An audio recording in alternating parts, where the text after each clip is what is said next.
Good morning. I'm Charles Osgood, and this is Sunday Morning. This was a new world only to those newly arrived in it. Conquistadors from Spain, trappers from France, courtiers and pilgrims from England. To those who were already here, this was a very old world indeed. We know what became of them. They were hounded and herded and displaced and destroyed. But certain promises were made to them over and over in exchange for their land. And we know, too, what became of those promises more often than not. Is it about to happen again? There is reason to think so. Harry Smith will report our cover story this morning. Across the vast stretches of the West, word is spreading throughout America's Indian reservations that huge budget cuts are coming from Washington. Cuts in programs that the Indians say were guaranteed to them by Congress in exchange for their land. Guaranteed for as long as the rivers flow and the grass grows. Later on Sunday morning, we'll see what those cuts will mean to a people already mired in poverty. Above the plains is an airmail postcard from Nebraska from Roger Welch. Tom Kammerer farms near the tiny town of Lashara, Nebraska. Tom is perfectly at home with his profession that measures life in bushels per acre, feet per minute, and hundredths of inches. And then there are times when things pick up a bit. Technology shifts gears. Speeds increase. The farm cap becomes a pilot's helmet, and the mower becomes an F-16 Viper of the Iowa Air National Guard in Sioux City, miles above the sweet bottomlands that Captain Kammerer farms. On this weekend of Veterans Day, another story this morning, this one from Mark Phillips, about bravery and what we owe the soldiers of the past. These are soldier scientists, and we owe them more than you think. John Leonard will be along in a little bit with a review of not one but two miniseries, and we'll talk later on with CBS News correspondent Phil Jones in Washington about the presidential campaign, minus one campaigner. However, first there are headlines for Sunday morning, the 12th of November. Early this morning at Cape Canaveral, Florida, Space Shuttle Atlantis made a pretty picture. 5, 4, 3, 2, 1. Commander Ken Cameron and four other astronauts are aboard the craft, headed off to link up with Russia's Mir space station.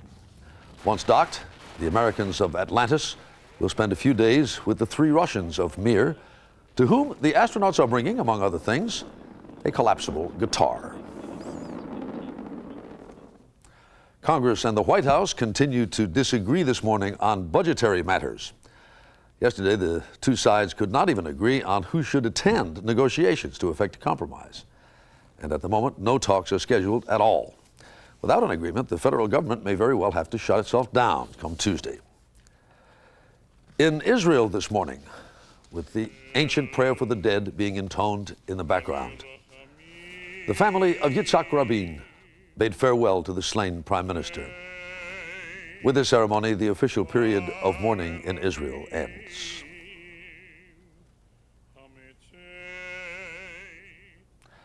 We will have a look at sports and the weather and a milepost by which to remember the week when Sunday morning returns.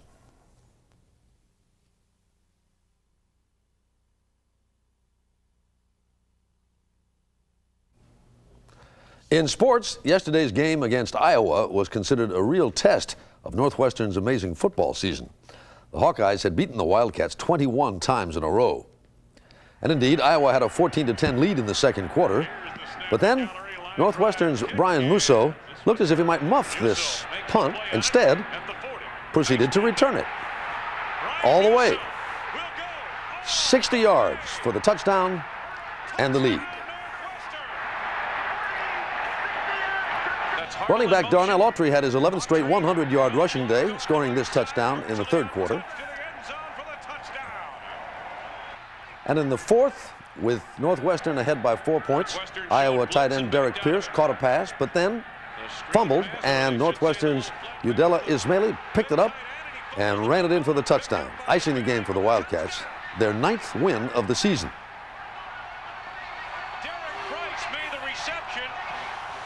Northwestern hasn't won 9 games in a season since 1903, when the teams they played included Chicago Dental and North Division High School.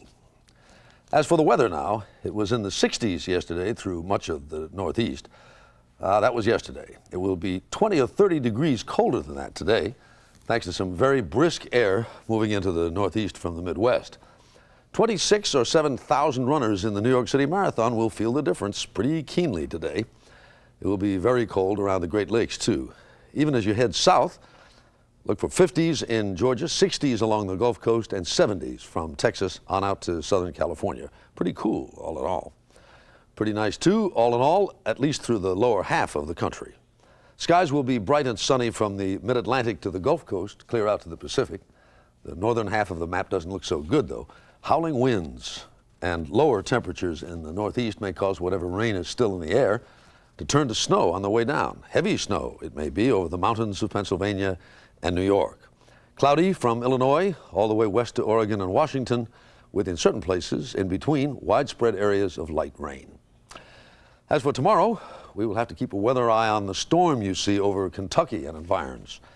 It may very well strengthen and spread so that come Tuesday and Wednesday, the whole Northeast will be caught up in it. Snow today over the Ohio Valley and the Central Appalachians. Dry, however, along the Gulf Coast and across the plains and the Southwest. Snow here and there, though, around the Northwest. For a milepost this morning, a poem about the hat that was not thrown in the ring. And now, the general from the Bronx has told us graciously, no thanks. He doesn't have the call or will for what many other men would kill for. Neither the general nor his wife yearns for the presidential life. He has the skill, he has the nerve, he even has the will to serve, but not, he says, in that position, as any kind of politician. He says he's looked into his soul and cannot see that as his goal. He's really had the chance to run, very likely could have won. He made it clear he did not choose this way for fear that he might lose. In the position that he's in, perhaps he feared that he might win. What General Powell would try to do in war was always try to think things through. What would it take? How would it be? What would it cost, this victory? And ponder more than once or twice if winning would be worth the price. Without a doubt, the general knew exactly what he'd have to do, not in some vague, abstracted way, but hour to hour, day to day. The things he must anticipate had he become a candidate. The grubby, money-raising part with which he knew he'd have to start.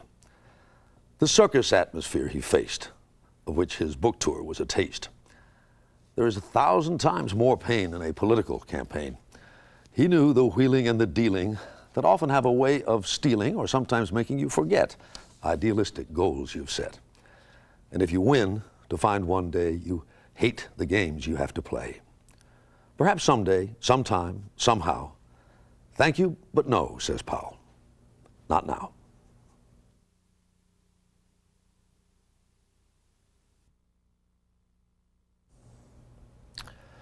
In 1855, when the great chief of the Allied tribes of Puget Sound surrendered the land on which a city named for him, Seattle, would one day be built, he said this: "There was a time when my people covered the land as the waves of the wind-ruffled sea cover its shell-paved floor.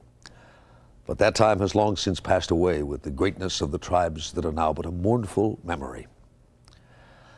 Things have not improved much for his people since 1855, in spite of certain promises that were made to Seattle and to many other chiefs. The question before us this morning, posed in a cover story to be reported now by Harry Smith, is, are those promises about to be broken yet again?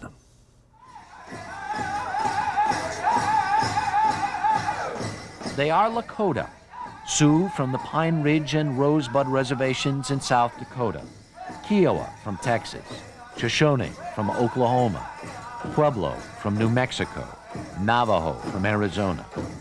They are braves, warriors, hunters. They are royalty. They've come together in Rapid City, South Dakota for a powwow, for a show of unity, to share, as they say, the one thing the white man cannot take away from them: their heritage. they have lost just about everything else. Nowhere in America is poverty more pervasive than on the large Indian reservations of the West. There are no jobs for these hunters, nothing to do for these warriors. On the Ogallala Sioux Reservation in Pine Ridge, unemployment is 85%. Virtually everyone relies on federal aid. Keep in mind, these are people that are on fixed income, an average of $468, and these people will suffer this winter because of the harshness conditions. Philip Underbaggage is a member of the Ogallala Sioux Tribal Council. The Ogallala Sioux are the losers in a war that ended brutally for them here at Wounded Knee a century ago. Now they and most of the nation's 2 million Indians are about to lose more. Congress is hacking away at Indian support programs, at education, health services, jobs, heating supplements, and housing. Cuts that are averaging 20%. Some call it betrayal. Our ancestors had ceded away millions and millions of acres in return for what the government had promised us and guaranteed to us in the treaties, which is a health, education, welfare, and land, the trust responsibility. And you know, we feel that Congress, the government, has reneged on its treaty obligations.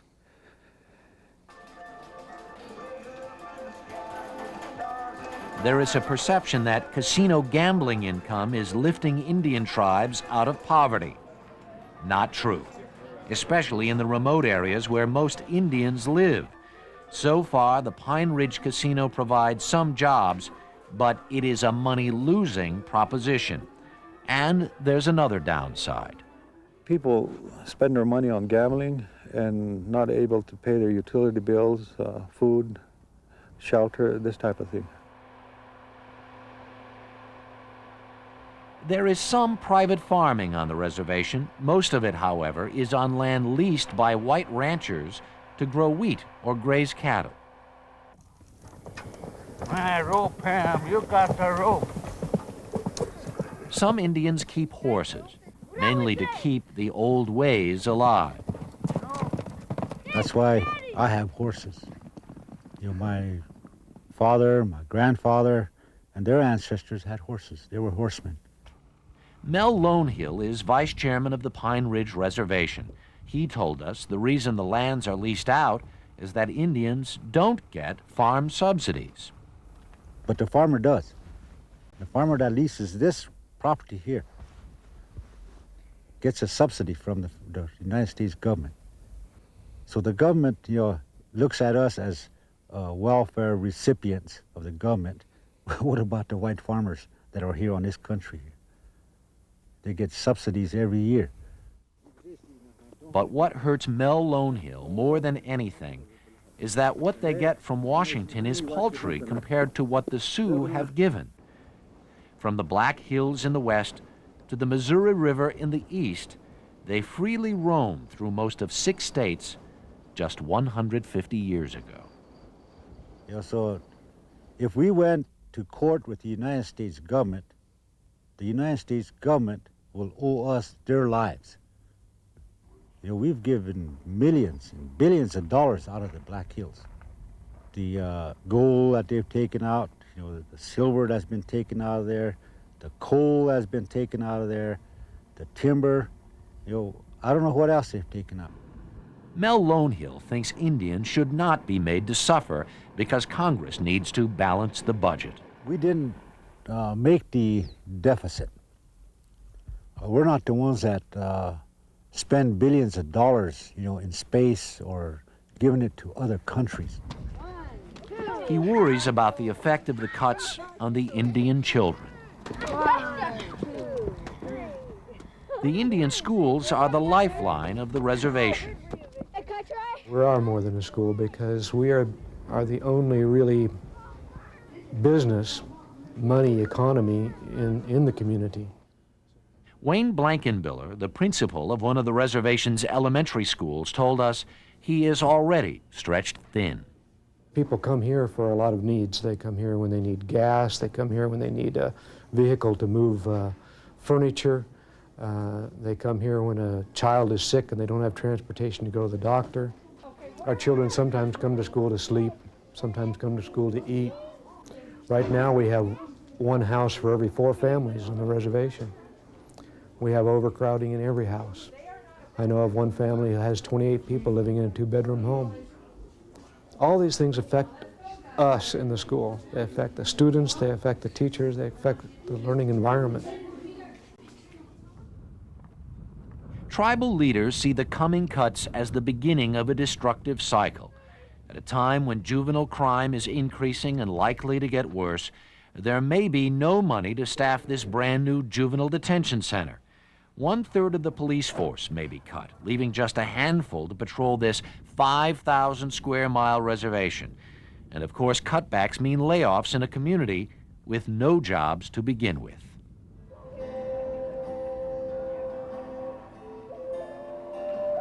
Indian artwork, a successful $500 million a year business, will also suffer. Congress has cut in half the budget for the Institute of Native American Arts. What we do with our hands is the only bread and butter we have. Zalphia Cowersap, a Shoshone from Idaho, believes the cuts are influenced by non-Indians who are moving into the business, copying Indian art and manufacturing it abroad, stealing their culture. They just want to cut our throats eventually, but at the same time, what they're interested in is our Indian ways, our Indian beliefs, the way we pray. They're after that. It's not right. We don't have any justice. No justice and nowhere to go. What white people are going to hire Indians behind the counters to work? Because of our color and because of who we are, we don't get hired for anything. And if it is, it's very minimal. Even in the best of times, Pine Ridge, nestled between the Black Hills and the Dakota Badlands, has been a harsh place to live. This is our only running water right here. This is it. This is our running water right here. What makes it particularly harsh is that many Sioux cannot accept the sacrifices in the here and now being asked of them so that future generations of white folks may be a little better off. It's hard to be a Lakota. It is, because we're living on broken promises. But you know what? We're still here. And we can't be forgot. We cannot be forgotten about. Because, you know, we're still here. And this shouldn't go on. It doesn't go on nowhere else, but it goes on here. How come?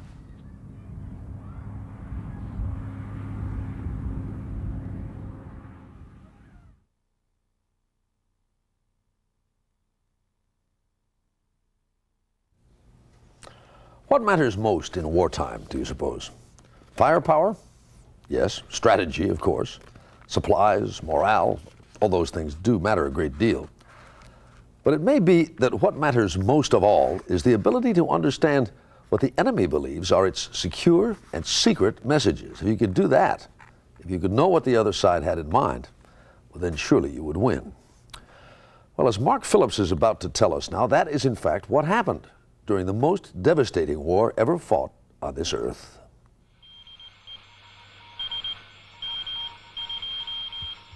The noises of the past are still in the air over an old country house in the middle of England.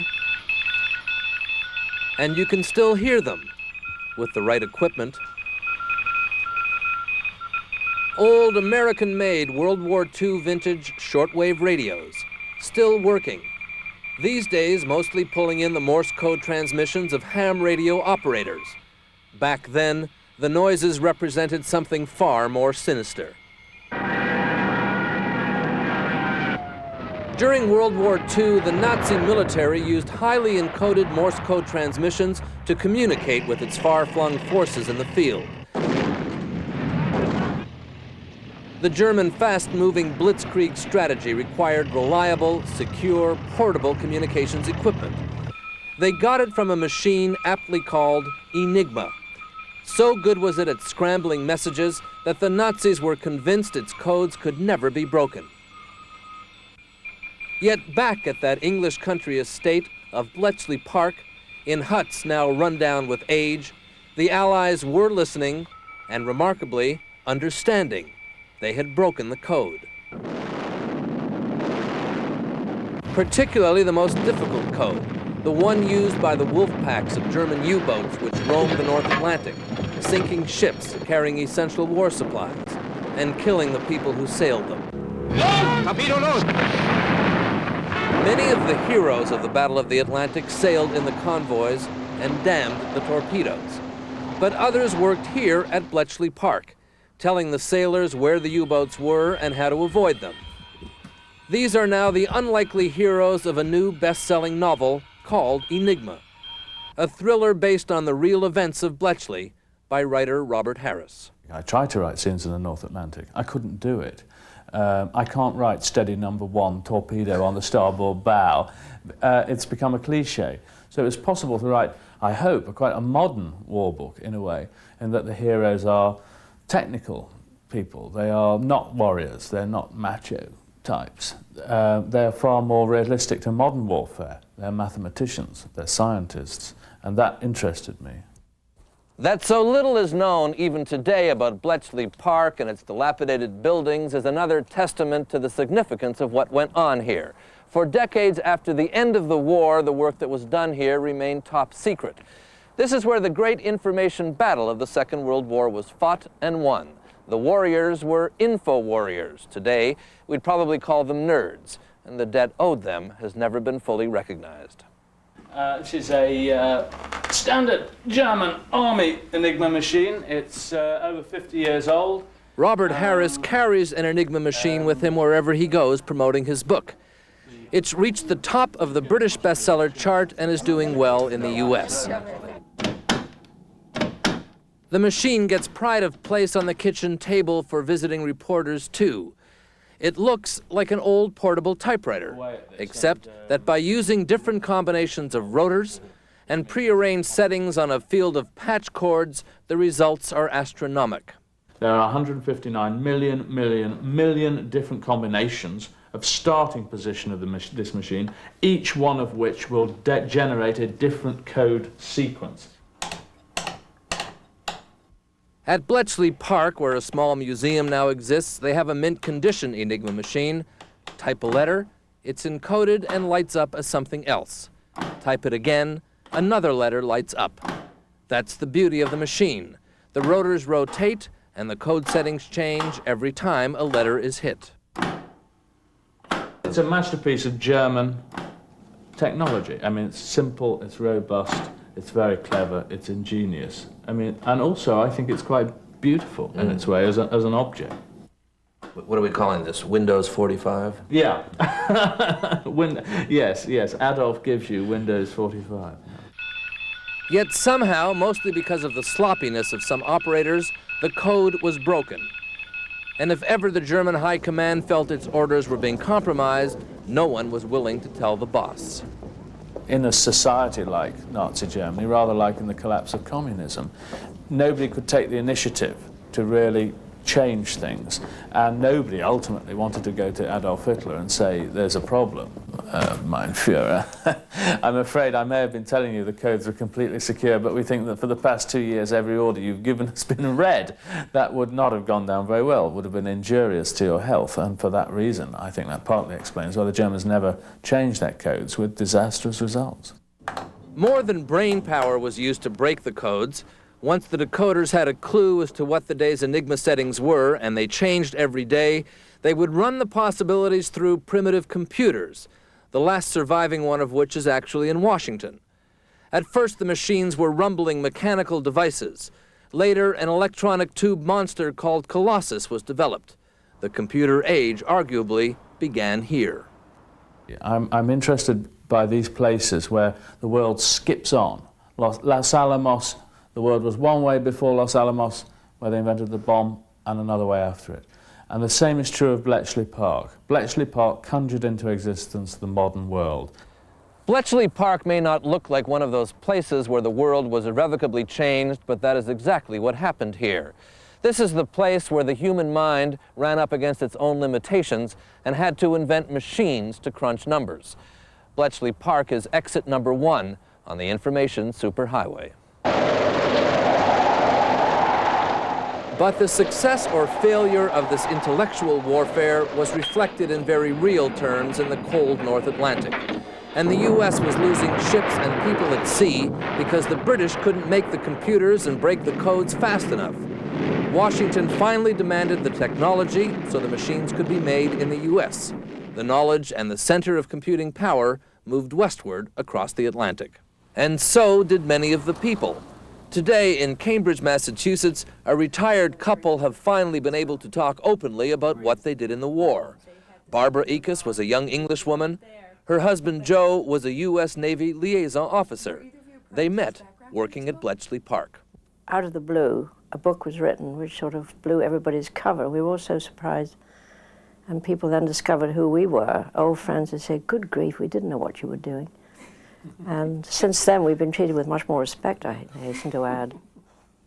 Acknowledgement of their contribution for those who worked there.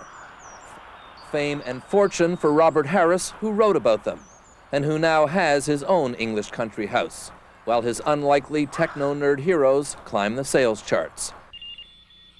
And the secrets of Bletchley Park and all that the world owes to what was done there are now a lot less secret.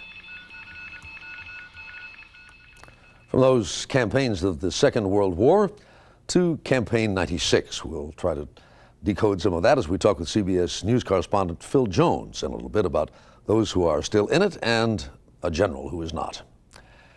And with Roger Welch, who is usually very down to earth, we will go way up into the wild blue yonder.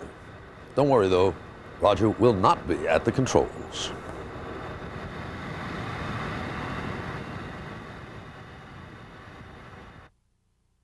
It's Sunday morning on CBS. And here again is Charles Osgood. CBS News correspondent Phil Jones joins us now from Washington. Good morning, Phil. Good morning, Charles. Well, on the political front, I guess this was the week that it wasn't.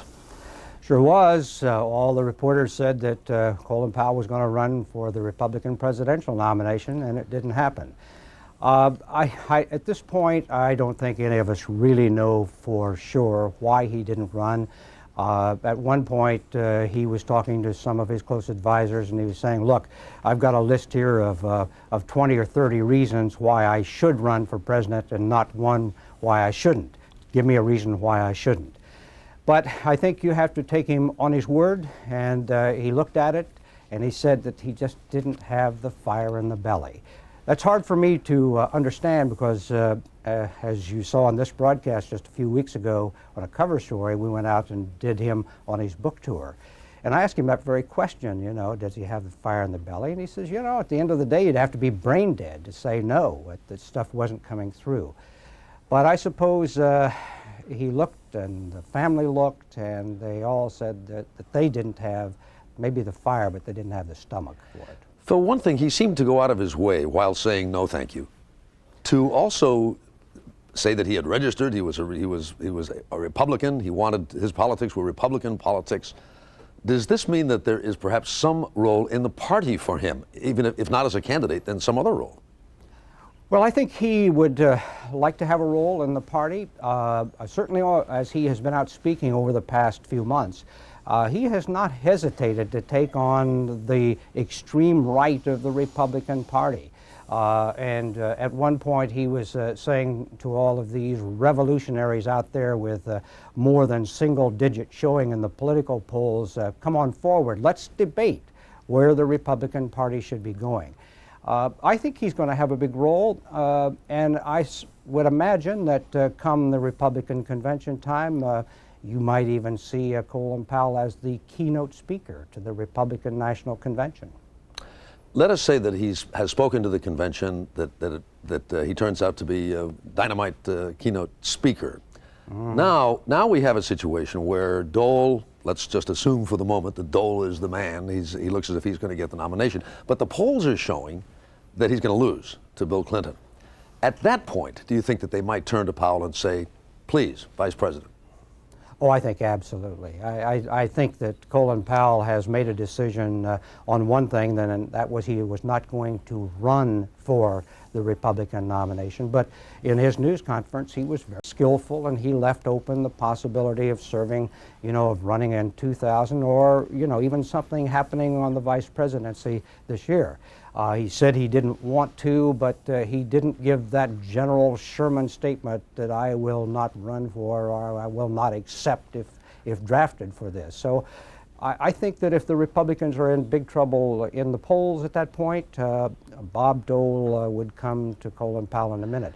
That's going to be a big, tough decision for Colin Powell, because here he is, new in the Republican Party, and then if he says no, that's 2 times. Two strikes. And of course, nobody ever says that they want to be vice president, certainly not before the convention. So we may have to wait and see about that one. Well, look at Lyndon Johnson. I mean, Lyndon Johnson said he didn't want it, and he ended up. How about, Bob, there is another fellow who has not declared his candidacy, but who hasn't said no yet. And of course, I'm talking about Newt Gingrich. Oh, what is the Gingrich factor now? Well, I don't know. I think that Newt Gingrich said that he and his wife were going to sit down after the Thanksgiving break here, or during the Thanksgiving break, and look at it and decide. Well, once they sit down and start looking at it, if they're really serious, they're going to find that the public opinion polls show Newt Gingrich has some of the highest negatives you've ever seen in politics. And generally speaking, our last CBS News New York Times poll showed that the people had decided on Gingrich, and by 2-1, it was unfavorable. Also, he has this thing that's going on with the House Ethics Committee into his book deal and some other things, and this would be out there, and the Democrats would love to spend a lot of time talking about Gingrich and ethics. And of course, there's some ongoing things right now about the possibility of default and shutdown and all of that. And all of this has to play out first. You've also got a straw poll coming up in Florida. This time next week, we'll know the winner of the straw poll. Straw polls are really nothing, but you ought to see the press releases that are coming out of Florida. It's called Presidency 3. And in the press release, it says this will be the biggest and most important Republican event in the nation this year. Bob Dole has sort of raised the stakes a little bit there because he didn't do well in an Iowa straw poll. So he said Iowa doesn't count. The one that is big is Florida. Of course, the next one is always the most important one. Anyway, I'll bet the man in the White House is wearing a smile these days. I think so. But of course, he has a big problem too now. He's trying to decide how to play out this whole train wreck that's going to occur on whether the government will be shut down. So stay tuned. Thank you very much, Phil. Phil Jones in Washington. Still to come, your thoughts on this, that, and the other out of the Sunday morning mailbag. And out of the Sunday morning mailbag, a postcard from Nebraska. Rather a special one, in fact. We'll return.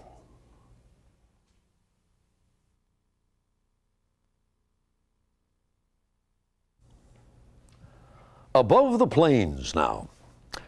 You can look out on the plains, of course, but not down on them. There's hardly an elevation high enough in all that vast sweep of territory to let you get a bird's eye view. But there are heights. It turns out heights of daring do and patriotism. From Roger Welch now, a Veterans Day postcard from Nebraska.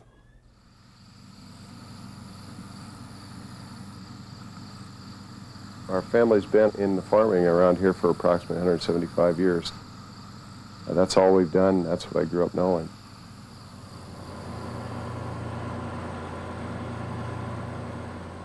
Tom Kammerer farms near the tiny town of Lashara, Nebraska. Tom is perfectly at home with his profession that measures life in bushels per acre, feet per minute, and hundredths of inches. This dimension of Tom Kammerer's life moves within the great annual sweeps of the calendar, a couple of miles an hour, in the gentle, quiet rhythms of the rural landscapes of the plains, about as close to the soil as you can get. Here, baby. He keeps informed about market prices, new governmental regulations, and developments in the increasingly technological world of agriculture. I have 4 monitors going at one time when I'm planting corn. I try to do everything in one pass, and I'll be spraying fertilizer on, putting chemicals on, changing rates on my seed plant population with another set. It keeps you pretty busy, even going at 4.5 miles an hour.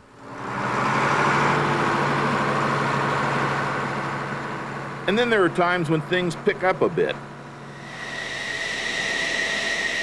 Technology shifts gears. Speeds increase.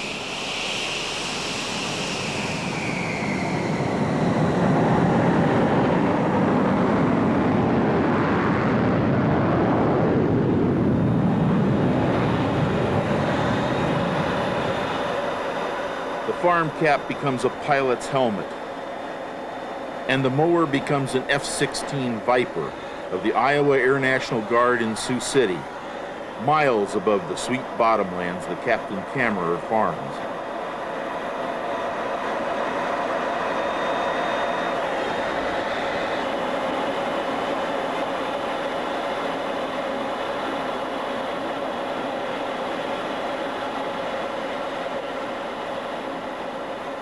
Propulsion 3 for 10 on course, 15 heavy. Oscar 15 heavy, roger, and the S-16s are going to be joining with you at this time. Okay, affirmative. We got Lashar right down here off to our right now. I followed recent discussions about civilian militia units with considerable interest because I was a member of one for 7 years when I was a lot younger. I wore a uniform, drove around in military vehicles, carried a sidearm, worked around some really big weapons, learned a lot, had some fun. Any questions about the route or anything? Or? The difference between that militia and the modern one we read about in newspapers today is that my militia was the kind referenced in the Constitution's Bill of Rights, a well-regulated militia. The Nebraska Air National Guard. I'm quite proud that for 7 years I was available to defend my country, my state, my family, and my home. A recent visit with the 185th Fighter Group gave me a chance to renew old memories and tuck away some new ones. Is this the plane that you always fly for? No, this is the only two-seater we have.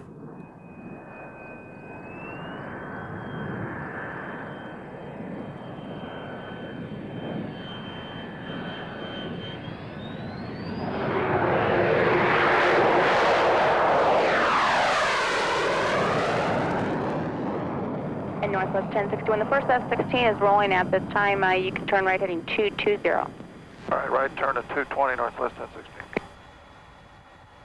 Approach Lexair 316, 315's with you at 1000 with Echo. Lexair 315, Sioux City approach, Senate Powell discretion, maintain 5000, port the airport in sight for visual approach, runway 31 or 35, your choice. Approach on altimeter 3029, say altitude. 3029 at 10,000, and it's KC-135 with 4 fighters in tow. The hero of the American Revolution, the citizen soldier, is still with us, and he or she is not some fat bald guy with a deer rifle and goofy notions about conspiracies. He's more apt to be like Tom Kammerer, flying one of these war machines, cozying up to a KC-135 refueler from the Nebraska Air National Guard somewhere over the rural plains. Contact, stabilize, ready. Gear 3 cleared to contact. Bring him in. Look back and left again. That's affirmative. How's that? That's great, sir. How much fuel do you want? Just 500-pound token.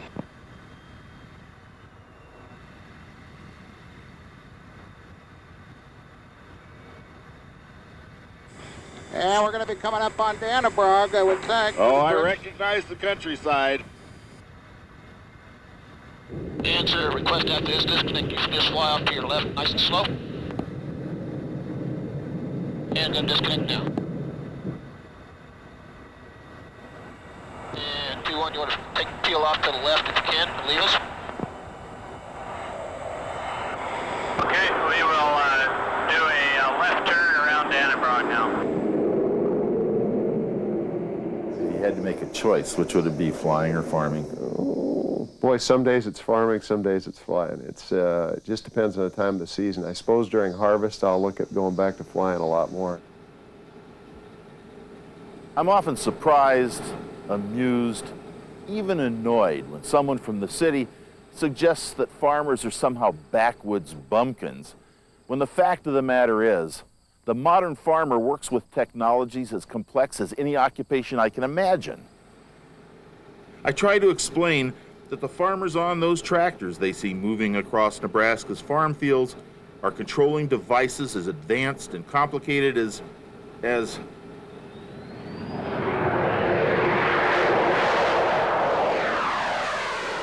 the controls in a modern fighter plane.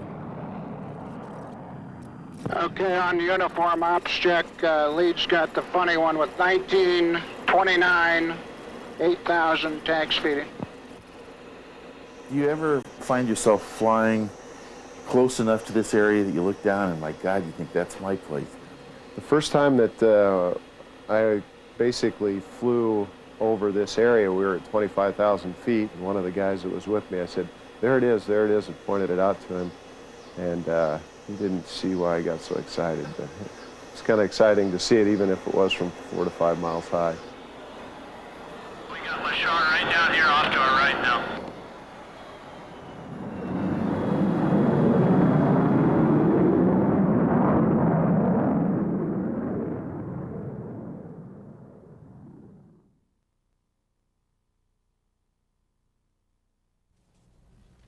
Now then, to the mail. Our story on the budget crunch at our national parks drew a good many responses. Melvin and Darlena Richardson of Hawthorne, California, say they don't dispute that the parks are in financial trouble, but, they write, some of the financial trouble can be attributed to poor management. We've gone through many of the parks here in the West, and there seems to be a common problem. There is no one on the gate to collect the fees. For some reason beyond our grasp, the toll collectors were the ones who were cut in an effort to save money. That is the same as a retail store having to lay off the cashiers to save money. Another September cover story concerned the plight of some workers in West Virginia left in the lurch when the factory that had employed them was relocated by its new owner. R. Stuart Baird of San Rafael, California, writes, even in the narrow context of the Maytag relocation, says Mr. Baird, it is undoubtedly true that many more persons benefited from the relocation than were harmed by it. All the persons in South Carolina who got new jobs, the shareholders of Maytag, many of whom are retirees, who now have a more secure and prosperous investment, and the remaining workforce of Maytag, which now works for a more secure company. Tim Lenz of Sarasota, Florida, sends us a clipping. Thought you might be interested in the attached, he says. It appears as though Bill Geist has an alias and a second job. His alias is Ray Russenberger, and his second job is Chairman and CEO of Network USA. Will he get fired for this? I don't know, Mr. Lenz. All depends on how Network USA is doing. As for something we thought we had settled, this folder contains just some of the letters that you have written, imploring us not to abandon the sun as our symbol.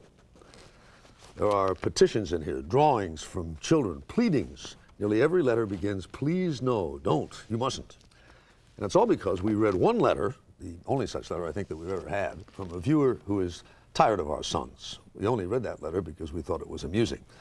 But do not worry, so long as there is a Sunday morning, there will be suns on it.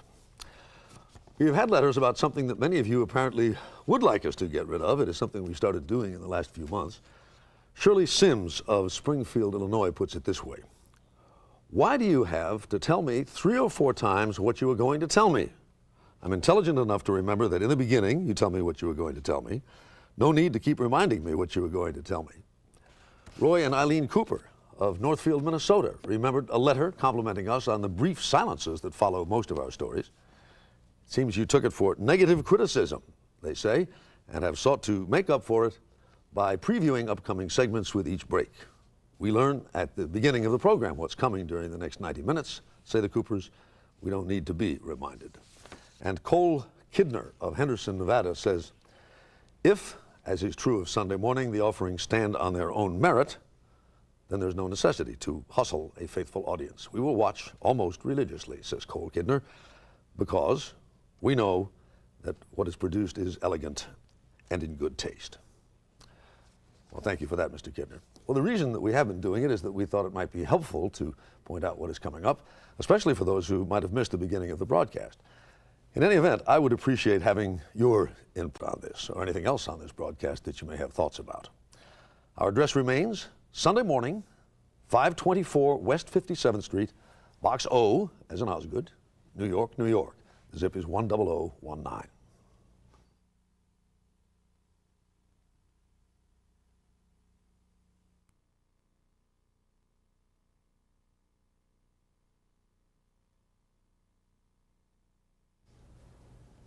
On 60 Minutes this evening here on CBS, a Kentucky judge has prohibited a lawyer from talking to his own clients about documents he is accused of stealing.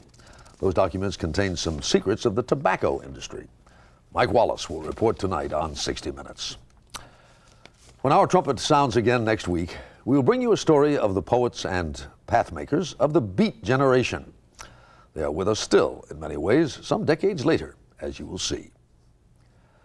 We leave you this morning in Wyoming, along a stretch of the Yellowstone River to which bald-pate widgeons and golden-eyed ducks and trumpeter swans have come too. The swans, by the way, have just flown in from Alaska to escape the blizzards there. Guess what they found in Wyoming?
I'm Charles Osgood. We hope you'll join us here again next Sunday morning. Until then, I'll see you on the radio.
For a printed transcript, send $5 to Sunday Morning Transcript, Box 7, Livingston, New Jersey, 07039. For a video cassette of selected segments of This Sunday Morning, call 1-800-242-7747. CBS News. Have you seen your country today?